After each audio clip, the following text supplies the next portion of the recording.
I want to tell you something about where you're going to be a year from now. Not where you hope to be. Not where you're frantically trying to force yourself to be. Where you are actually going to be, if you just refuse to quit on yourself between now and then.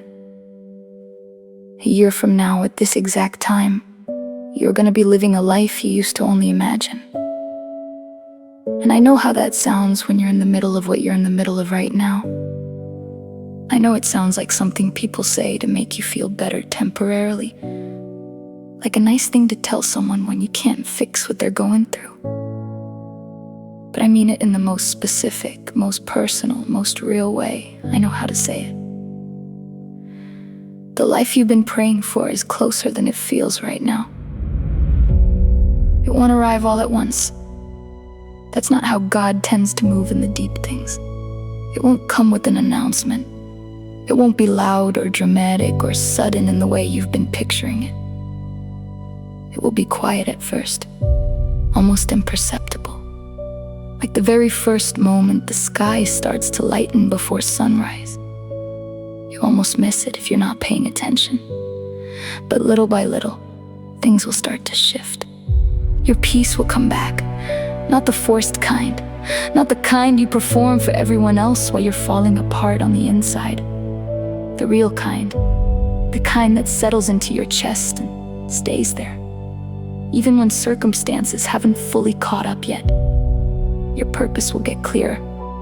The things that confused you about your own life, the questions about why you went through what you went through and what any of it was actually for, they will start to find their answers. And you will stop settling. That might be the most significant shift of all. You will stop saying yes to things that feel wrong just because they're familiar. Stop shrinking into spaces that don't fit you just because at least they're known. Stop choosing the comfortable version of your life over the called version because the called version feels too far away to be real.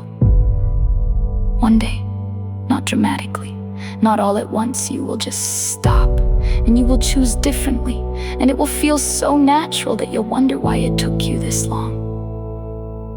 You'll look around at your life and realize something that will bring you to tears in the best possible way.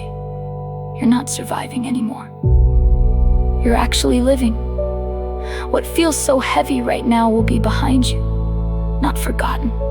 You'll carry the wisdom of it, but behind you. No longer sitting on your chest, no longer the first thing you think about when you wake up.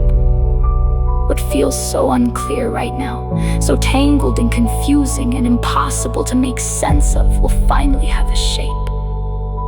You will understand why things happened the way they happened. You will see the hand of God in the places that felt most like abandonment. Because God is not done with you, not even close. This is not the end of your story. This version of you, the one that is tired and tested and wondering if any of this is actually going somewhere. This version is not the finished product. This version is the foundation. Everything you are going through right now is not destroying you. It is building something in you that your next season is going to stand on. Every hard day is laying groundwork. Every moment you chose to keep going when you had every reason not to is becoming the floor of something remarkable. So don't quit. Not today. Not this week. Not when it gets harder before it gets better. A year from now, you're gonna look back at this exact moment, this tired, uncertain, heavy moment, and you are gonna be so glad you didn't give up here. You are gonna thank yourself for the decision you made today, to keep going, to keep building, to keep believing in a God who has never once lost track of you, even when you felt completely invisible. It's coming, quietly, faithfully, specifically. It's coming. And you are gonna be so glad you stayed.